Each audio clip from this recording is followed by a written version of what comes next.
métier yëpp daf ko am donc même su dee jàngi woo feneen aussi yow da nga privilégié gëstu toog di gëstu di xool nan ngay gën a perfectionner macha allah loolu am na solo mu Kalsoum ñu gën a amaat mbégte rek wax dëgg yàlla ci échange bi ñuy am ak yow waaye nag li gën a am solo donte ne yaa ngi commencé ci tableau yi mais dañu dem gis ngay yéeg ci ay chafaud di dugg ci ay juma di décorer loolu tamit nga jóge ci étape A dem ci étape bu gën a kawe loolu soxna moom nan la dikkale ba nga def ay décoration ci biir ay lieu de culte maanaam ci jàkka yi ak juma yi.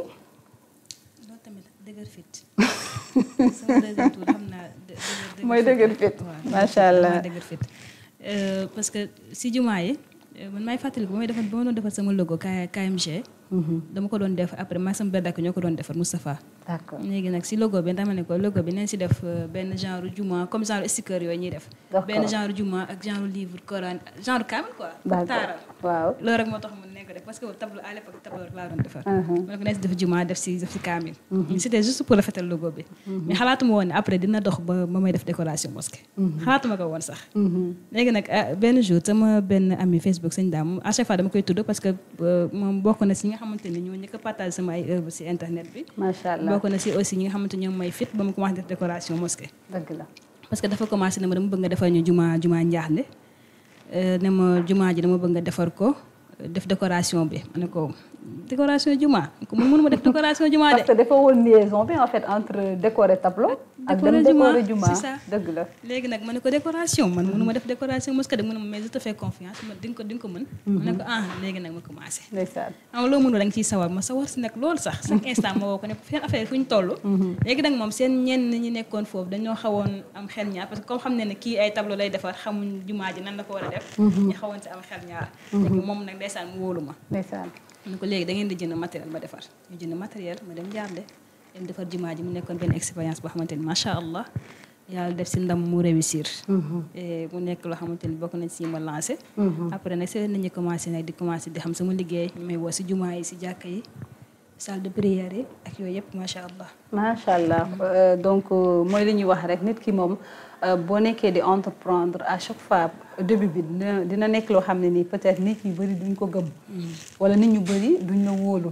donte ne yow li ngay def dañ ciy am xarañte dañ ciy am confiance yaakaar ne yow bu àdduna bi asamaan si doon wàcc sax di nga ko mën a téye waaye il faut mu am aussi à côté ay nit yoo xam ne ñoo lay gëm ñoo lay yéegal ñoo yaakaar yow li ngay def ni mën nañ la ci pousse comme sëñ bi nga tudd noonu daanaka kon moom moo indi déclic bi nga xamante ne nii moo tax yow nga am courage am fitu dem commencer décorer ay mosquée parce que bon je pense que comme salle de prière yi nga wax bokk na ci édifice yi nga xamante ne nii def nga ko muy bu nekk AIBD naa yaa def décoration boobu xam naa ñi fay faral di jaar dinañ ko gis mu nekk décoration bu mucc ayib macha allah léegi ginnaaw salle de prière yooyu ban mosquée aussi wala ban jàkka nga def décoration boo xam ne ni marqué na la ci sa carrière depuis.